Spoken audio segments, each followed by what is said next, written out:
আজ ১৬ই ডিসেম্বর মহান বিজয় দিবস। ১৯৭১ সালের এই দিনে পাক হানাদার বাহিনীর হাত থেকে আমাদের প্রিয় মাতৃভূমি শত্রুমুক্ত হয়েছিল। সারা দেশব্যাপী বিজয় দিবস উদযাপন উপলক্ষে নানা কর্মসূচি গ্রহণ করা হয়েছে। শহীদের আত্মার মাগফেরাত কামনা ও বিনম্র শ্রদ্ধা জানাতে জাতীয় স্মৃতিসৌধকে বর্ণিল সাজে সাজানো হয়েছে। ৭১-এ পাক হানাদার বাহিনীর হাতে নির্মমভাবে নিহত দেশের শ্রেষ্ঠ সন্তান শিক্ষক, লেখক, সাংবাদিক, চিকিৎসক ও চিন্তাবিদদের গভীর শ্রদ্ধার সঙ্গে স্মরণ করা হয়েছে। সকালে মোহাম্মদ শাহাবুদ্দিন ও প্রধান উপদেষ্টা মোহাম্মদ ইউনুস শ্রদ্ধা নিবেদন করেন। এরপর মুক্তিযুদ্ধ বিষয়ক উপদেষ্টা ফারুক-ই আজম বলেন, শহীদ বুদ্ধিজীবীদের আত্মত্যাগের যথার্থ মর্যাদা দিতে জনগণের অংশগ্রহণে একটি নতুন বাংলাদেশ গড়ে তুলতেই হবে।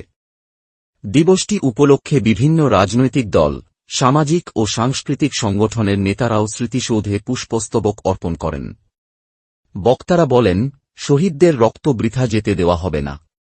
জনগণের সক্রিয় অংশগ্রহণের মধ্য দিয়েই নতুন বাংলাদেশ গড়ে উঠবে।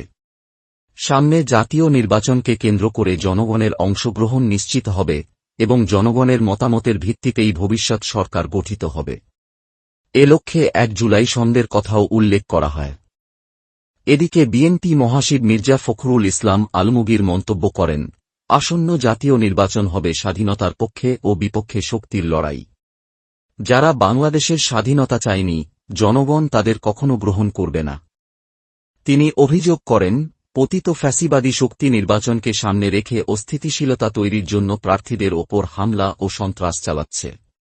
২৫ ডিসেম্বর দলের ভারপ্রাপ্ত চেয়ারম্যান তারেক রহমান দেশে ফিরলে ঐতিহাসিক সংবর্ধনা দেওয়ার প্রস্তুতির আহ্বান জানান তিনি। অন্যদিকে, গুলিবিদ্ধ হয়ে আহত ওসমান হায়দারের শারীরিক অবস্থা অপরিবর্তিত রয়েছে। ঢাকা মেডিকেল কলেজ হাসপাতালের নিউরোসার্জারি বিভাগের চিকিৎসক ডা. আব্দুল আহাদ জানান, মস্তিষ্কে বুলেটের ছোট অংশ থাকলেও এখনই অস্ত্রোপচারের প্রয়োজন নেই। পরিস্থিতি উন্নত হলে বিদেশে নেওয়ার সিদ্ধান্ত পরিবার নেবে। তিনি অভিযোগ করেন, সরকার জুলাই যোদ্ধাদের নিরাপত্তা দিতে ব্যর্থ হয়েছে এবং অপরাধীদের দ্রুত গ্রেপ্তারের দাবি জানান। পুলিশ ইতোমধ্যে ঘটনায় ব্যবহৃত মোটরসাইকেল জব্দ ও ২ জন সন্দেহভাজনকে আটক করেছে। এ বিষয়ে তথ্য ও সম্প্রচার উপদেষ্টা সৈয়দা রিজওয়ানা হাসান বলেন, নির্বাচনকে ভীতসন্ত্রস্ত করতে এ ধরনের হামলা হচ্ছে, তবে ঘোষিত সময়েই নির্বাচন অনুষ্ঠিত হবে। সরকার ও বিচার বিভাগের সমন্বয়ে আইনশৃঙ্খলা পরিস্থিতি নিয়ন্ত্রণে রাখা হচ্ছে। তিনি বিকৃত তথ্যের বিরুদ্ধে সতর্ক থাকার আহ্বান জানিয়ে গণমাধ্যমকে শক্তিশালী ও গণমুখী করার প্রতিশ্রুতি দেন।